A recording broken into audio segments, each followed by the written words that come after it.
Domnul, să te rugăm. Domnului să ne rugăm. Doamne, miluiește!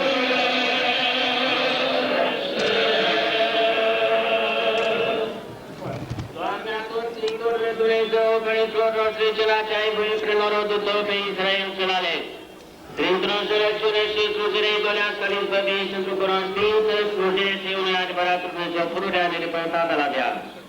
Ca să nu-și facă lor asemănare și chip protivnic ție, adevăratul Dumnezeu, ca să închine sus și slujească lui ca lui Dumnezeu, pentru care cu îngrozire ai poruncit și iarăși asemănarea și chipurile care nu celor mincinoși străini Dumnezei. Și pe Chinul adevăratul Dumnezeu, cu preasfântă și mare cuvințată, slăvit prin Iisus, în biserica legii tale, cei de dinții, preste chipul cu mărturii, 10 rubim de aur și 2 la unghiul, pentru curățire să se puie. Iar pe cata pe deasmă, mulțimii de cherubim lucru cusut, a se tocmi și așa se ai poruncit. Și prin Solomon în altar 2 cherubim de lemn din chiparos fericat cu aur a fost. Iar chipul într care era tablele cele de piatră, în strapa ce de aur săgul Aron, ca ta petrecerea acolo cu oamenii și slava înmăririi tale însemnând, și pomenirea preaslăvitelor tale minuni și bunele fapte având. Măcate și lucruri de mâini omeneți erau, cu frică, cu cutremur, cu încinăciune și adrăgească cuvință, cu cădire și înaintea acelora cu rugăciune să cinstea ce te-ai poruncit. Și cinstea aceea ca și cum ar fi ție însuți dată, cum milosivilul ai primit. Iar la împlinirea vremilor ai trimis spre unul născut Fiul Său, Domnul nostru Iisus Hristos, cel născut din femeie, fără Fecioara Maria, care chipul robului trimis într-o asemănare omenească făcându-se, asemănarea preacuratului Său, cinstea nefăcută din mână, către a sa preasfântă față, măcramul închipit. Și la har Domnului Dumnezeu au trimis-o, prin aceea din neputința Lui l-a vindecat și tuturor celor ce veneau cu dânsul cu credință se închinau în nenumărate vindecări și multe fațe de bine prin minunile tale. Și noi, dar, o bună răsăpână toțitor această icoană a Sfântului Raghicheri într-o aducere a minții, a lucrării lui și a slăvitelui biruință împotriva răului care pe pământ au lucrat, nu Dumnezeu făcând o amălcătui ce știind că cinstea icoanei la cel din tâi chip se suie. Înaintea slave tale, cu cinste o am pus și cu drept din adânsul căzând ne rugăm. Caută cu milostivire spre noi și spre icoana aceasta și pentru întrebarea și arătarea a unei născut Fiului Sfântul a cărei pomenire aceasta am zugrăvit. Trimite asupra ei binecuvântarea ta cea cerească și darul preasfântului tău Duh. Și-o binecuvintează și-o sfințește pe dânsa.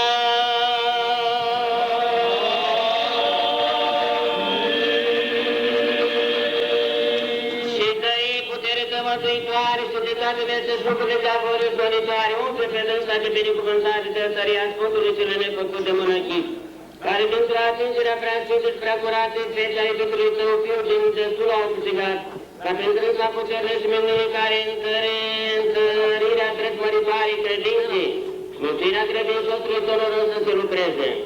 Că fie cel întrucat puterii și născut Fiul Tău și prea Sfântului Duh, înainte de cel întâlnesc credințe chemăm spre destrugă Dumnezeu să auzit să fim. Și mila iubită de oameni să află și dar să câștigăm. Că pe Sfințenia noastră și să înălțăm, că unul nostru Fiul Tău și prea Sfântă Duh de viață, Făcătorul Tău, a pus pururea și vecii vecilor.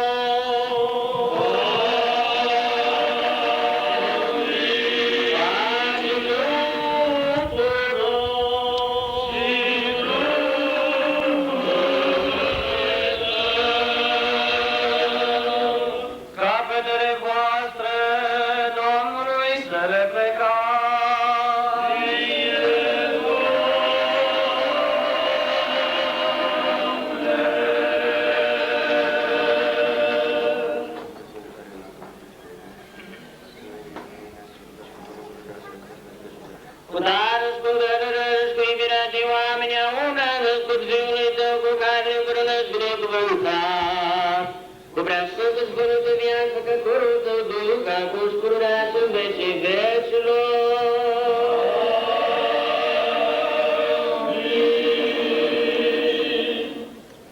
Sfințească de icoana aceasta, Sfântul de Raghicheri, cu darul preasfântului Duhului, propil cu această apă sfințită, în numele Tatălui și a Fiului și a Sfântului Duh.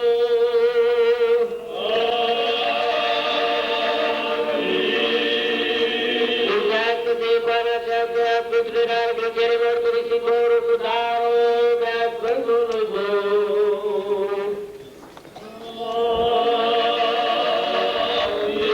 Sfințește numele Tatălui și a Fiului și a Sfântului Duh.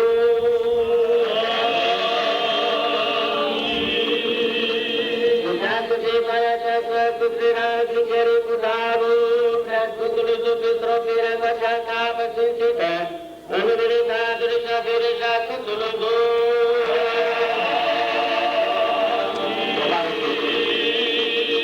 Prepară Sfântul.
Sfinților mucenici,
și Duhului Tău, prochime în glasul al treilea, cântați Dumnezeului nostru, cântați, cântați Împăratului nostru, cântați.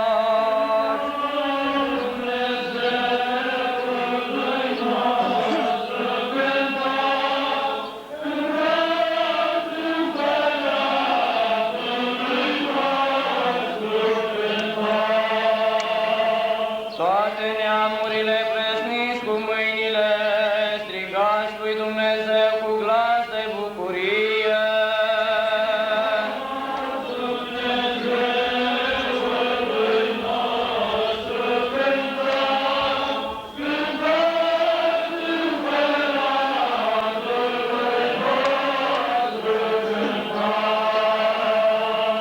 Al șaptelea cinstită este înaintea Domnului moartea cuviosului lui.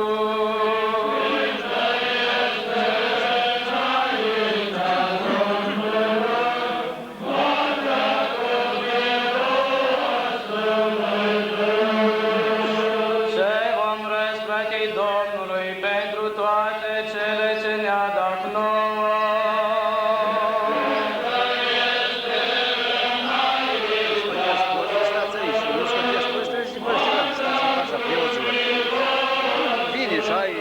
Seama de mult scos, nu stați aici în față.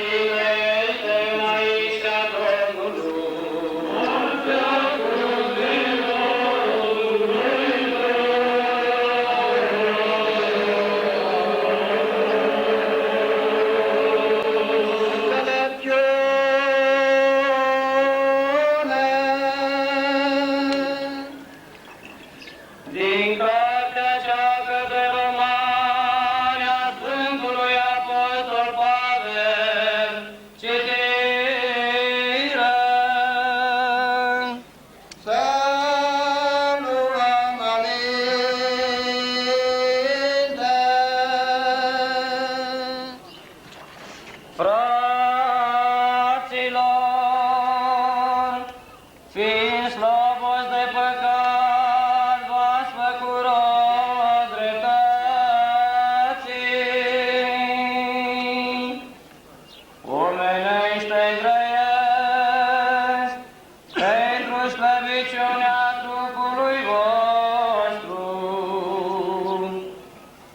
că precum v-ați făcut mădulările voastre roabe necurăției, spre fără de lege,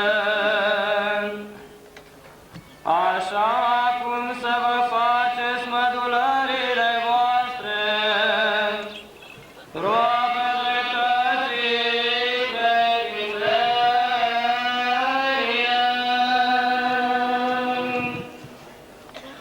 Căci înerasul păcatului și rasul de dreptate se va trata de atunci într-o acelea, de care acum vă rușinați, căci știința este moartea. Iar acum slăvăciți din păcat și făcându-vă rob lui Dumnezeu, aveți roada voastră spre sfințenie, iar sfârșitul viața veșnică.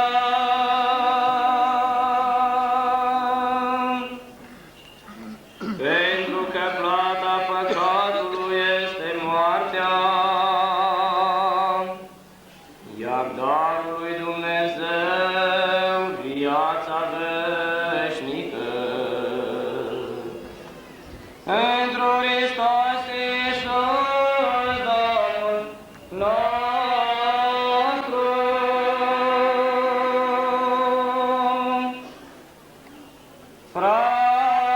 Fraților, ascultați pre învățătorii voștri și vă supuneți lor, că aceia priveghează pentru sufletele voastre, când aveți suit. Și mai mult vă rog să faceți aceasta, ca fără de zăbavă să mă întorc la voi.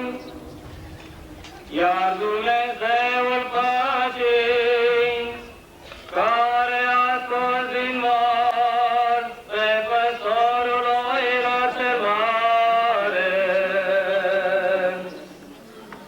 pentru sângele legii veșnice, pe Domnul nostru Iisus Hristos, să vă facă pe voi desăvârșiți pentru tot lucrul bun, ca să faceți voia Lui, făcând într-o voi ceea ce place înaintea Lui, prin Iisus Hristos,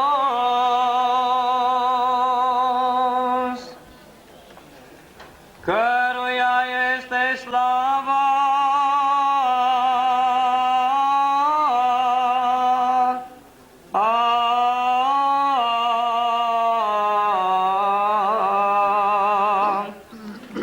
în vecii vecilor. Amin.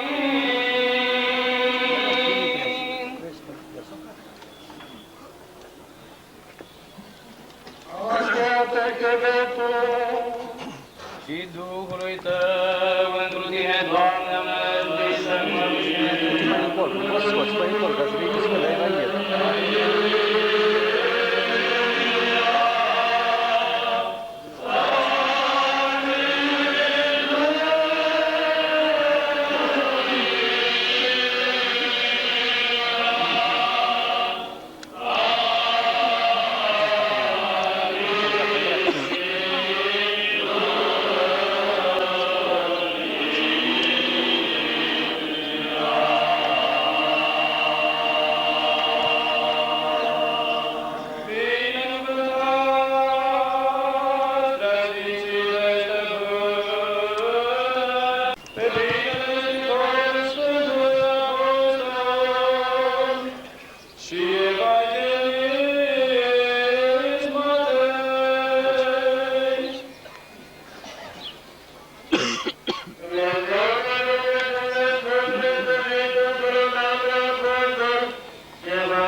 vorbenim și se vor odihni cu Avram și cu Isaac și cu Iacob într-o părăsia cerurilor.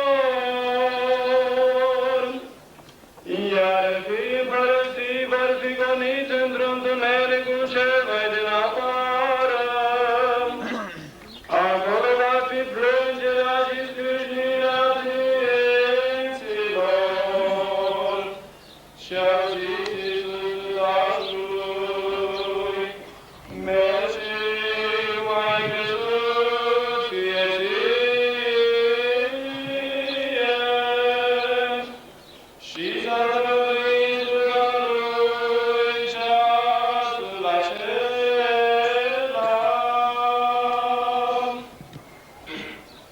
Zice Domnului, eu sunt ușa, prin mine va intra cineva, se va mântui și va intra și va ieși și bășune va da.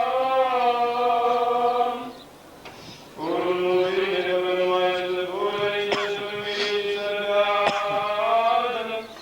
Ea a venit ca viață să aibă și mai mult să aibă. Eu sunt păstorul cel bun, păstorul cel bun cu dreptul și pentru voi.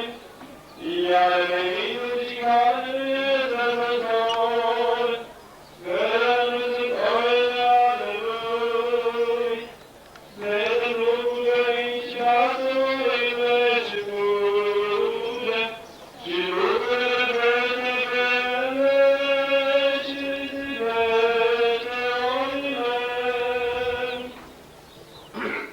Și nimic nu păște că ne milește și nu este lui grijă pentru voi.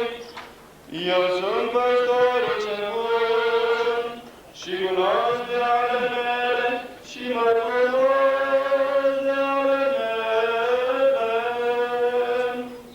Precum mă cunoaște pe mine Tatăl și eu cunosc pe Tatăl. Și sufletul meu bun pentru voi. Și altele am care nu sunt straunul acesta. Și pe acela mi se cade de-a duce și glasul meu îl auzi. Și va fi o turmă și un păstor.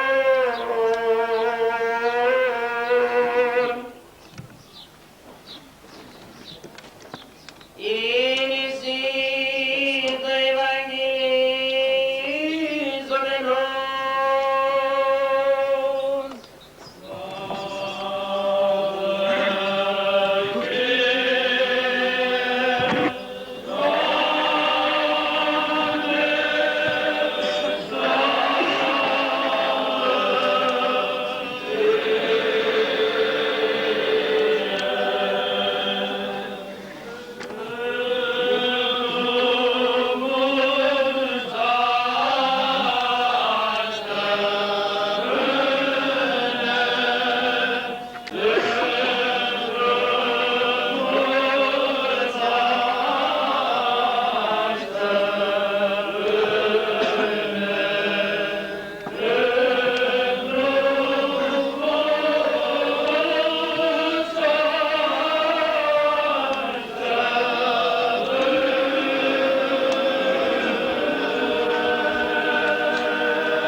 εν δόξου δεσποίνης ημών Θεοτόκου και αη Παρθένου Μαρίας.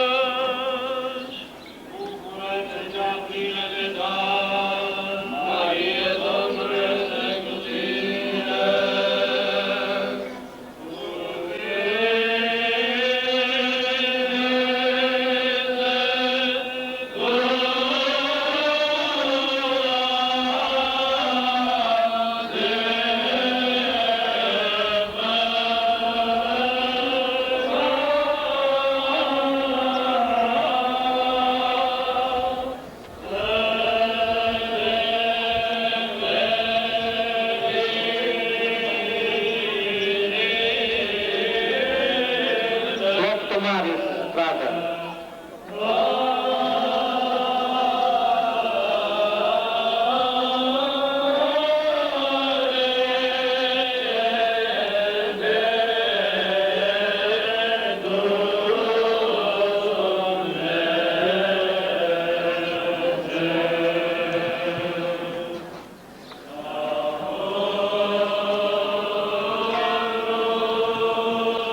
Cântați! Axiom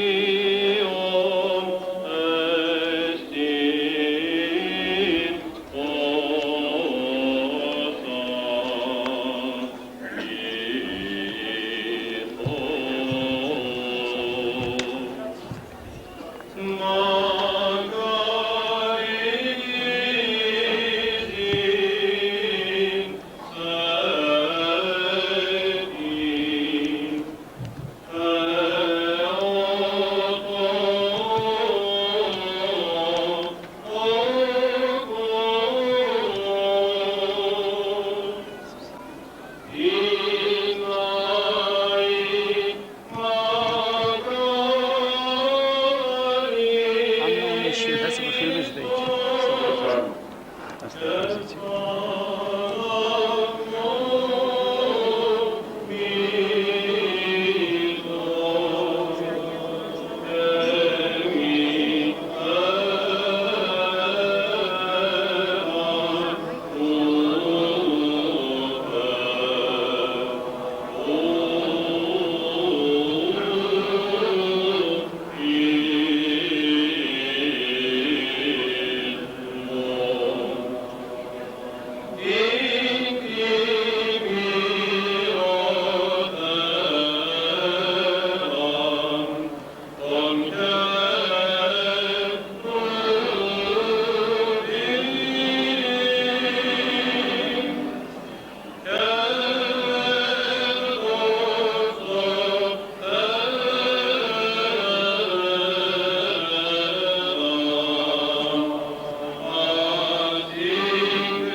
duhovnici, preoți, iubiți credincioși de peste hotare și din țara noastră. Am săvârșit astăzi cel mai important act din istoria bisericii noastre tradiționale, supranumită peste hotare Biserica Martirică. Biserica Ortodoxă Română păstrătoare a tradiției. Biserica Ortodoxă Română care a rămas pe temelia Sfinților Apostoli, fără sirbire, fără adaos, fără nicio greșeală. Prelejul acestei mari sărbători a fost canonizarea înalt preasfințitului mitropolit Gliceriu, vrednicul păstor al bisericii noastre, începând din anul 1924 până la data adormirii sale și trecerea lui la Domnul în anul 1915 iunie. Marele mărturisitor al credinței ortodoxe din țara noastră, păstrătoarea calendarului vechi, s-a născut la 9 februarie 1891 în satul Mihoveni, lângă Suceava noastră, lângă capitala de județ a Moldovei. Acest mare bărbat mărturisitor al credinței ortodoxe a rămas orfan de mic. Mama lui a murit când încă el nu o cunoștea, iar tatăl său a murit când avea vârsta de 7 ani. Un unchi al său care locuia în Iași l-a luat, dar atunci era Suceava în Imperiul Austro-Ungar. La Bunești era granița pe acele vremuri. L-a trecut la graniță și a venit unchiul și l-a luat din partea regatului. Și l-a dus la Iași, unde locuința lui era în orașul Iași și era administrator unui moșii boierești. Acolo a crescut copilul Gheorghe pe atunci, a fost dat la școală și a învățat școală, după care la vârsta de 25 de ani a intrat în mănăstirea Cetățuia. De la începutul vieții sale călugărești a cunoscut făcători de minuni. Este cartea lui care arată viața lui pe larg, sigur că eu nu o să pot să spun viața lui pe larg aici, numai să punctez câteva evenimente importante din viața lui. Acea cotitură crucială care a făcut-o atunci de l-a făcut celebru în toată lumea, l-a făcut slăvit în întreaga lume, așa după cum spune Mântuitorul, pe cei ce vă slăvesc, pe mine vă slăvesc și eu. Pe acel pe care Dumnezeu l-a slăvit în deșert să vă feresc cu oamenii să-l denigreze. Mântuitorul a spus că biserica lui nici porțile iadului nu vor bili.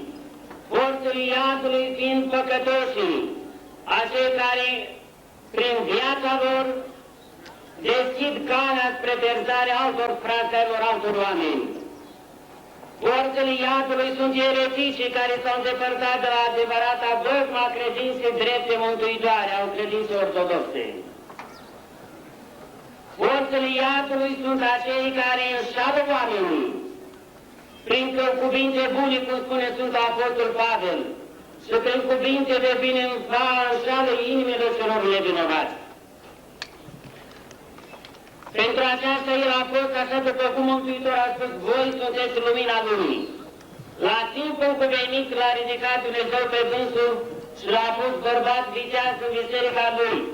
Dar nu înainte de a trece prin toate ispitele vieții, cum spune prorocul. Trecut am prin foc și prin apă și ne-a scos pe noi Dumnezeu la odihnă. Numai trecerea prin focul ispitelor este curățirea sufletului. Totdeauna omul, când se află în necaz și în suferință, este mai aproape de Dumnezeu decât când se află în despătare și în bucurie. Numai atunci când părăsește locul cel înalt și ajunge în cel de jos, își cunoaște originea. Spune prorocul David, omul cinstit n-a cunoscut, alăturatul s-a codobitoacele cele fără de minte și s-a asemănat lor. Așa se întâmplă cu oamenii când au o poziție înaltă în societate și nu se uită la semenii lor. câte lui s-au oferit mitropolitului Glichere, marelui bărbat mărturisitor al credinței ortodoxe, câte lui s-au oferit ca să conrupă de la ideea lui. Dar el ca om, pentru că eu personal am oprit împreună cu dânsul timp de 30 de ani și în toți acești ani de zile l-am cunoscut perfect, l-am urmărit pas cu pas. Și când lucra în grădină, și când mergea la parochii să slujească, pentru că el a sfințit toate bisericile cele vechi, care au fost reconstruite în 47 după ce au fost dărâmate în 36. Și a mers cu dânsul la multe slujbe pe teren.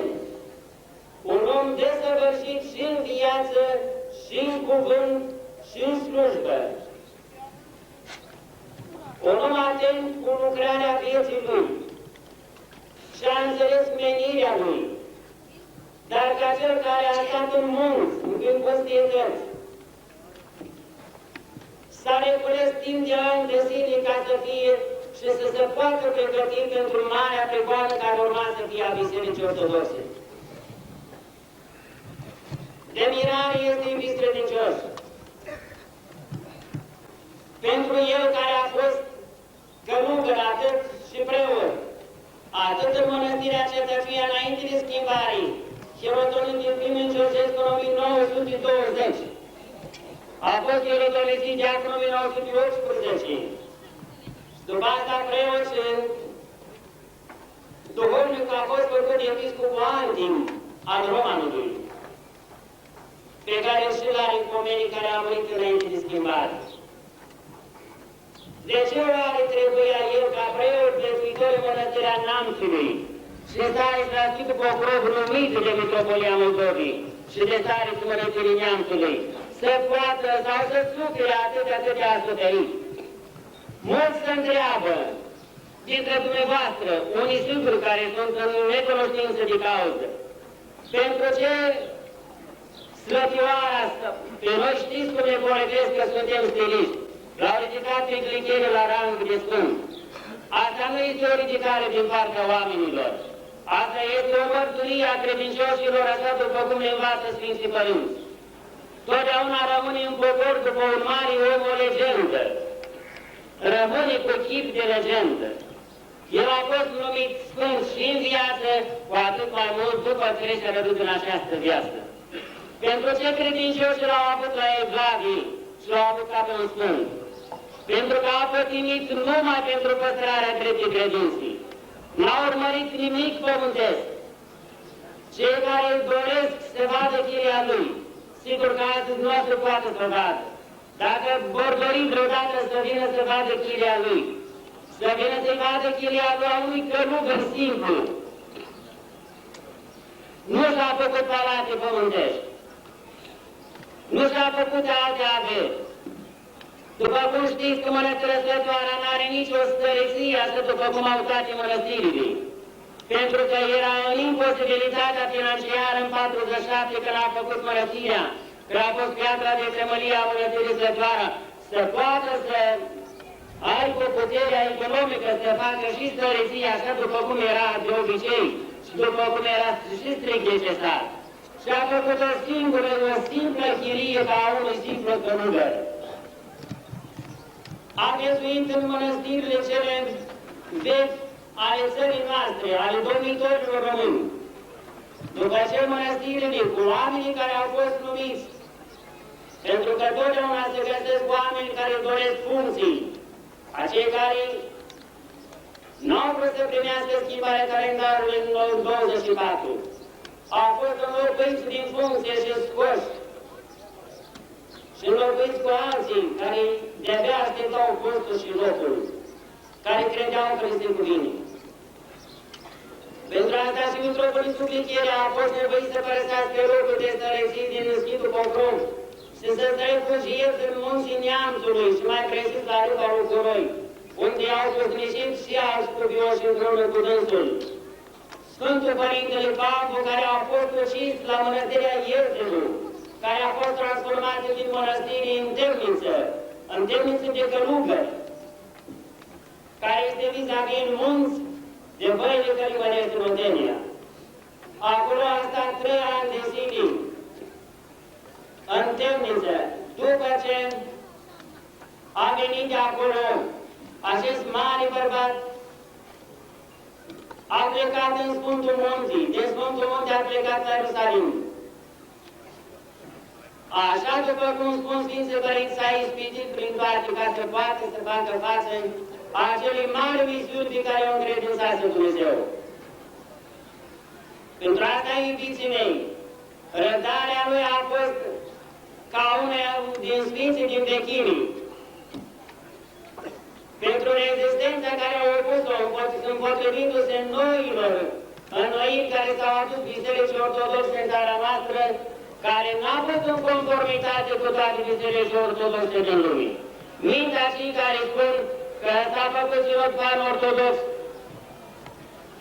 de toate bisericile din lume au primit calendarul nou. Sau dacă nu s-au învoit cu dânsul.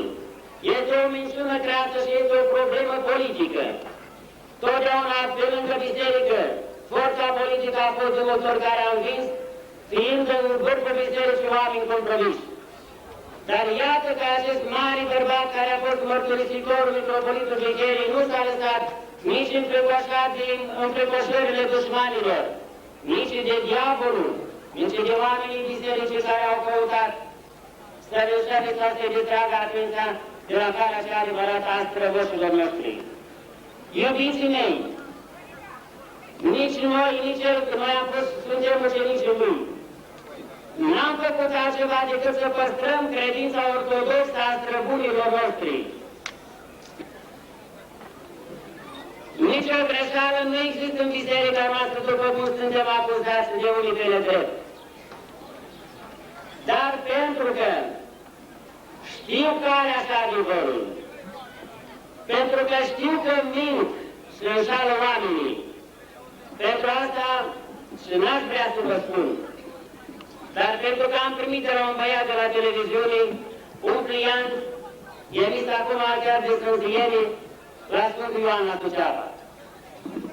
Arăta despre credința ortodoxă și după ce combătea sectele a ajuns că stilismul nu face ascultare Patriarhiei. Să ne întrebăm, iubiți credincioși, dacă Patriarhia face ascultare Sfinților Părinți. Dacă a respectat acele rânduieli lăsate de Sfinții Părinți. Ați văzut cu toții la televizor cum fac botezurile preoții în Regatul României, nu în Bobădinii de Ardeal, care a fost sub Austro-Ungaria, nici în Bucovina, în Regat, în Iași, prin turnarii, preoți ortodoxi. Se încalcă canonul 50 apostolic, episcopul, preotul sau diaconul, care va boteza, nerespectând cele 3 afundări, spune Sfântul Apostol să se caterisească.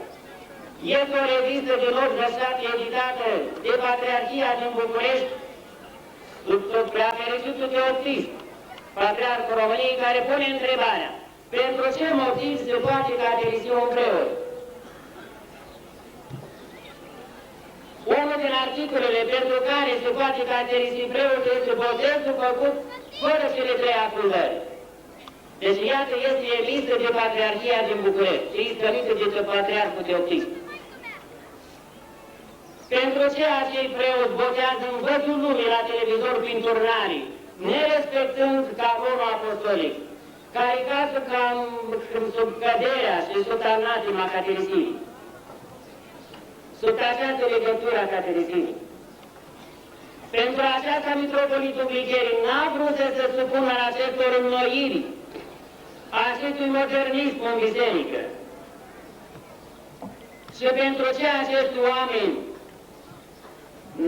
nu pierd nicio ocazie la aceste mari festivități, mari întruniri de oameni, să nu ne denigreze. Dar de ce iubiți credincioși? Ca nu cumva să veniți să vedeți adevărul. Ca nu cumva să cunoașteți adevărul, să părăsiți pe cei care mint și vă înșală în fața lumii, în fața televizorului. Vă spun că n-am vrut să vă spun aceste lucruri, pentru că nu vreau să jignesc pe nimeni, dar pentru că mi s-a numărat personal mie acel client, pentru asta am și vrut să vă spun acest lucru. Ca să fac aceste greșeli și acuzațiile sunt niște acuzații foarte ieftine, niște acuzații fără niciun temei. Că deși de la Sfântul Munte când au venit cu Sfântul Lemn, nu au venit la noi și s-au dus la dânsii. Acesta oare poate să fie un motiv pentru care Biserica Ortodoxă, păstrătoare adevărată credințe, nu este calea și Biserica cea adevărată? De ce crede Dumnezeu că a proslăvit pe Mitropolitul Ghicherii? L-a proslăvit, iubiți credincioși, să rășineze pe acei care au căutat să-L înșale și pe dânsul, și pe noi, și pe dumneavoastră. L-a proslăvit Dumnezeu ca să vedem cu toții și să vedeți cu toții să ne convingem de adevărul de credință. Spune prorocul, pentru cine mă voi edicti eu, zice Domnul? Pentru cel blând și liniștit și care se cutremură de cuvintele mele. Iată pentru cine se odihnește Dumnezeu. Dumnezeu mândrelor lăsă împotrivă și celor smeriți le dă dar, spune prorocul. Îl știm de Mitropolitul Ghicherii că a fost un om desăvârșit cu smerenia, o smerenie adâncă, smerenie a Sfinților. A urmat într-adevăr cuvintele Mântuitorului, că cel ce se smerește pe sine se va înălța și cel care se înalță se va smeri. Deci pentru acea mare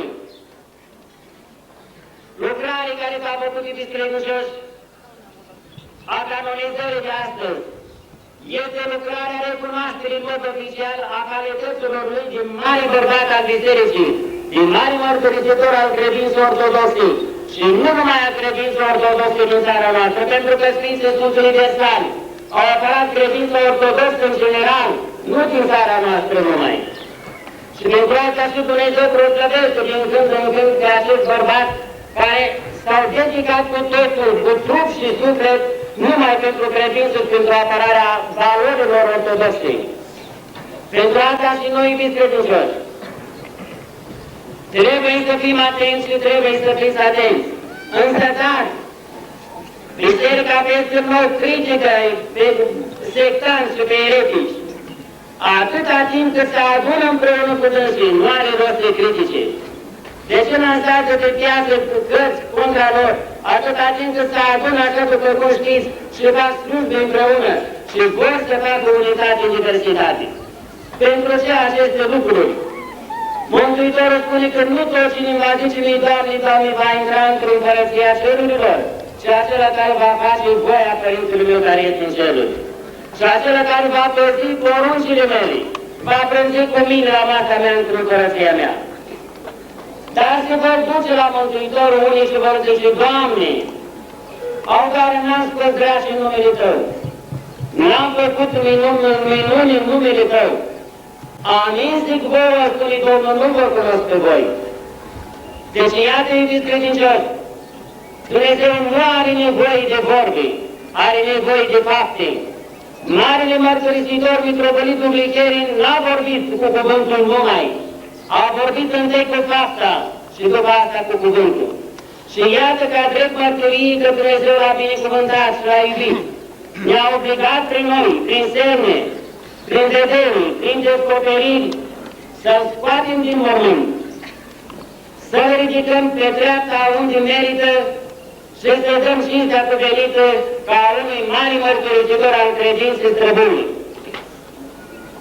De multe ori am discutat cu dânsul și mie mi-a spus personal, văzând că toți sunt la un loc și eu nu pot să mă duc și eu legătură cu bisericile din străinătate, care sunt păstrătoare a credinței străbune.